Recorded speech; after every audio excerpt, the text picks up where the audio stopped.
تو فرماتی ہے عائشہ کہ سارے کام ہم سے باتیں کر رہے ہیں، ہم ان سے باتیں کر رہے ہیں.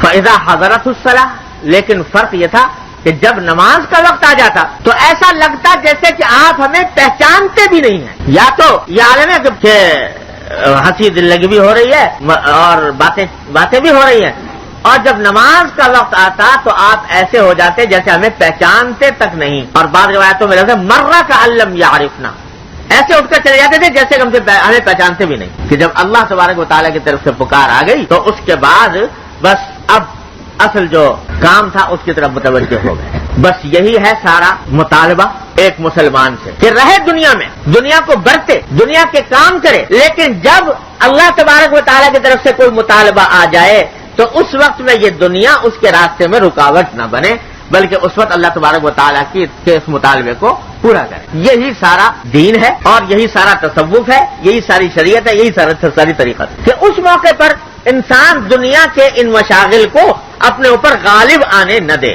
ہوتا کیا ہے کہ جب انسان دنیا میں مشغول ہوتا ہے، چاہے وہ جائز کاموں میں مشغول ہو، تو وہ مشغولیت بعض اوقات انسان کو منہمک کر دیتی ہے، اتنا منہمک کر دیتی ہے کہ فرائض سے غافل کر دیتی ہے. نتیجہ ہے کہ فرائض کا مطالبہ ہو رہا ہے اور اس میں تاخیر کر دی، اس میں تعویق ڈال دی، اس کو ٹلا دیا. بس یہی ہے امتحان کا موقع.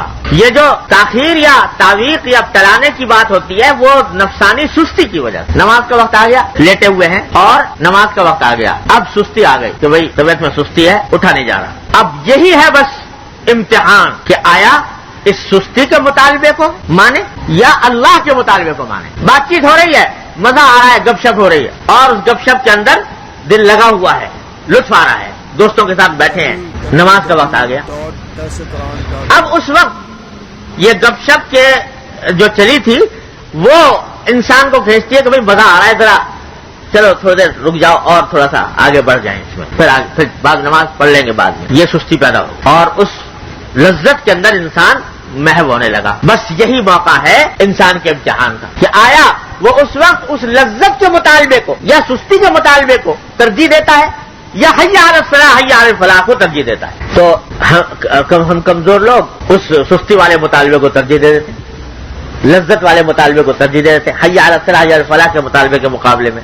تو حضرت فرماتے ہیں، حضرت حکیم الامت صلی اللہ علیہ وسلم کہ بس اس کا علاج ایک ہی ہے، وہ یہ کہ سستی جو آ رہی ہے اس کا مقابلہ کریں، اس کے آگے ہتھیار نہ ڈالیں، طے کر لیں کہ دل پر آرے ہی کیوں نہ چل جائیں، کتنی مشقت کیوں نہ ہو جائے، لیکن اس سستی کے مطالبے پر عمل نہیں کروں گا، حی علی الصلاح حی علی الفلاح کے مطالبے پر عمل کروں. تو فرماتے ہیں اس کا علاج اس کے سوا کچھ نہیں کہ آدمی اس وقت ایک جھٹکا دے اپنے ذہن کو، اپنے دل کو، اپنے جسم کو، اور جھٹکا دے کے کھڑا ہو جائے کہ نہیں جاؤں گا، اسی کام کے لیے جاؤں. کہتے ہیں اس کے سوا کوئی علاج نہیں. بعض لوگ کہتے ہیں کہ صاحب کیا کریں سستی آتی ہے تو شیخ کے پاس جا کے کہتے ہیں کہ کوئی ایسی نظر ڈالو کہ نظر ڈالنے سے دل کی دنیا بدل جائے، یا سینے سے اس طرح لگاؤ کہ وہ سینہ جو ہے وہ اس سے انوار جو ہے منتقل ہو جائیں اور اس کے نتیجے میں یہ سستی دور ہو جائے. خوب یاد رکھو اگر اس طرح کام چلا کرتا تو کوئی دنیا میں کافر نہ ہوتا، کوئی فاسق و فاجر نہ ہوتا. حضور اقدس صلی اللہ علیہ وسلم سے زیادہ اس امت کا خیر خواہ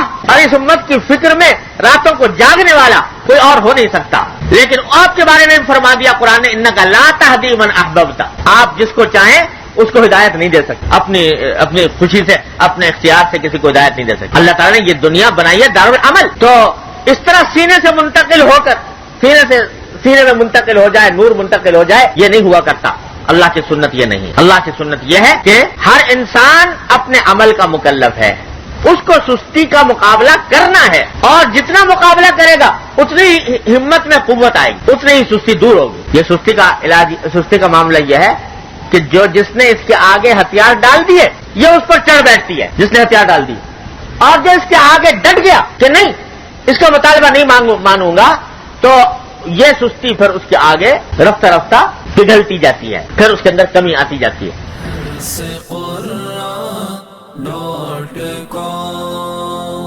www.dasquran.com